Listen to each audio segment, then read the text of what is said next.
Art has to be a new creation. It has to be like birth. That is, it has to be as striking to the onlooker as a new world is. As William Carlos Williams repeats over and over again in his poetry, not a copy of nature, but a creation. I had a story running over and over again in my mind concerning a man who rides the swan boats. These held the same fixation for him as alcohol or sex would to another. You know the swan boats and he kept revisiting them throughout his life in the public gardens in Boston. They're a recurring theme, but the paddle boats that look like swans. Anyway, they have the same fixation for him as alcohol or sex would to another.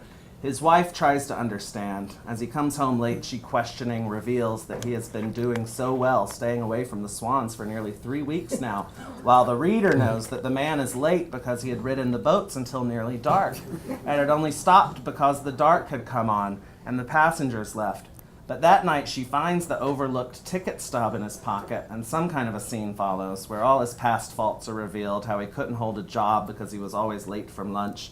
Even when he worked downtown in the shopping center, he would rush through the common, through the contented lunchtime crowds, and planned to stay for only one ride through the lagoon. But once he got on, he was unable to get off.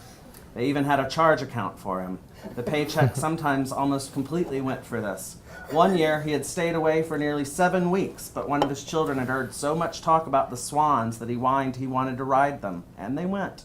On the surface, he was calm, but the first chance he could, on the first false pretext, he fled back. After this, she left him bitterly. She sent him a card at Christmas with wild swans on it and gloated because she knew that the lagoon was frozen and the swans caged and the boats in dock. With the next spring, he was the first there. He got a room in the corner house on Commonwealth Avenue so he could see them with spy glasses from his room at night. And then the little money that was left from his insurance was nearly gone, and he sold his blood. And after they refused him for safety, he turned to beggaring.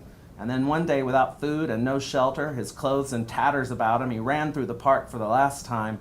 He'd snatched a woman's purse from Tremont Street and took $1 from it, threw the contents of it onto the face of 3 little shop girls who were pointing at him, running up the street, and then entering the gardens very calmly, paid the man for 4 tickets, and sat in the last row, watching their children dragging their fingers in the yellow-brown water, listened to the mothers admonishing the children dragging their long fingers in the yellow water, and as the boat rounded the small ideal island in the center of his only world, with the 3 unused pieces of pink paper in his hand, he slid from the boat with a small splash, just where the water came over his head.